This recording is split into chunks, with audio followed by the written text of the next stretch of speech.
Let's be real, it's every homeowner's nightmare. That burst pipe, the flooded basement, or that awful spreading stain on the ceiling. Today, we're going to pull back the curtain and demystify what actually happens next.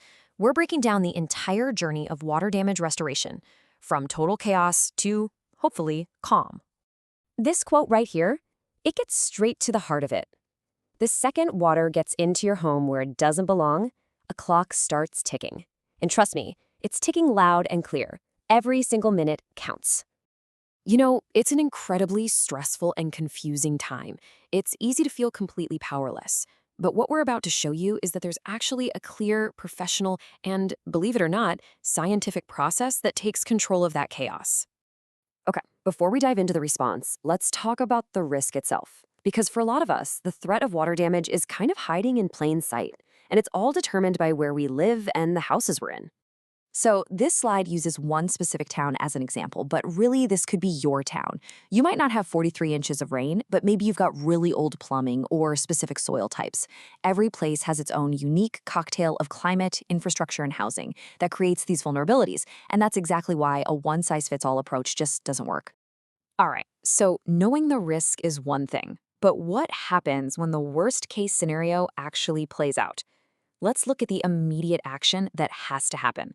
Because when water hits, that first hour can literally define the next 60 days. 60 minutes. That's the gold standard for a professional team to be on site after you make that frantic emergency call. It's an absolutely mission-critical deadline to stop the damage dead in its tracks.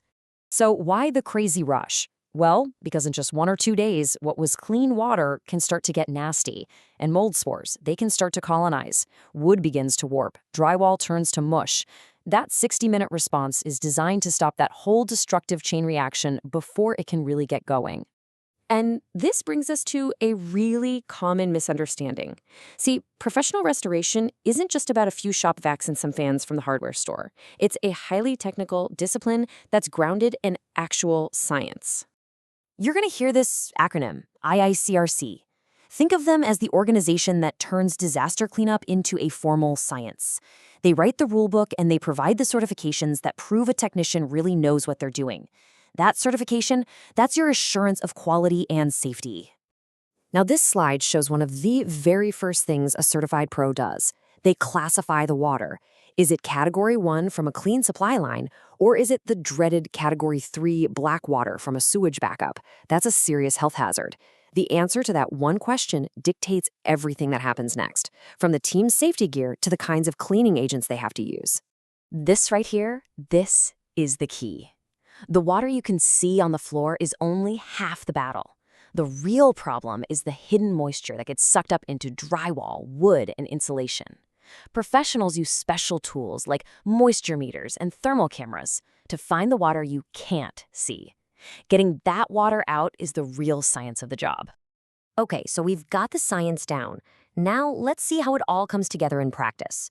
The entire restoration process follows a pretty clear, predictable 3-phase path from total disaster back to normal life. Extraction, drying, and reconstruction. That's it. That's the roadmap. Every single professional job, whether it's big or small, follows these 3 basic steps. It's the system that brings order back to all the chaos. Phase 1 is basically the emergency room for your house. The goal here is just to get the bulk water out as fast as humanly possible. We're talking powerful, truck-mounted extractors. Technicians are ripping out things like soaked carpet padding, which acts like a giant sponge, and getting high-powered air movers running right away. If Phase 1 was the ER, think of Phase 2 as the science lab. This is where the heavy machinery comes in. Giant dehumidifiers and strategically placed air movers create a controlled drying environment. Technicians come back every single day using those meters to check moisture levels, making sure everything is scientifically returned to its normal pre-loss state. And finally, we get to Phase 3, putting your home back together. Once everything is confirmed to be bone dry, the reconstruction crews take over. This is where your house starts to feel like a home again. New drywall, new floors, fresh paint. The ultimate goal is to make it look like the damage never even happened. So, the house is dry, the damage is contained, and the physical work is winding down. But there's still the whole practical side of things to manage.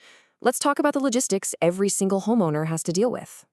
Let's just cut to the chase. This is almost always the very first question, and it's the most important one. The answer, as you can probably guess, is, well, it depends.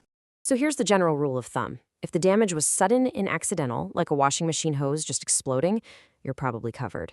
But if it was a slow leak that you knew about for months, that's often seen as a maintenance issue and might get denied. And this is a big one.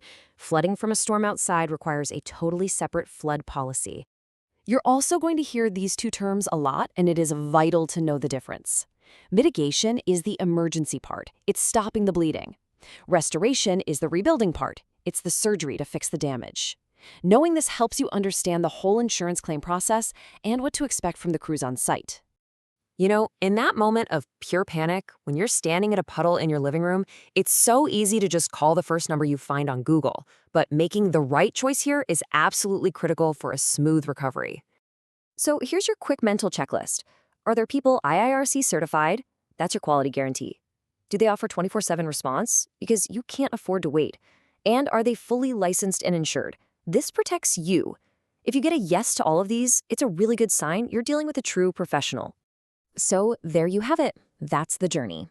It starts with pure chaos, but as we've seen, it's quickly brought under control by a process that is methodical, scientific, and designed for one thing: to give you your home back.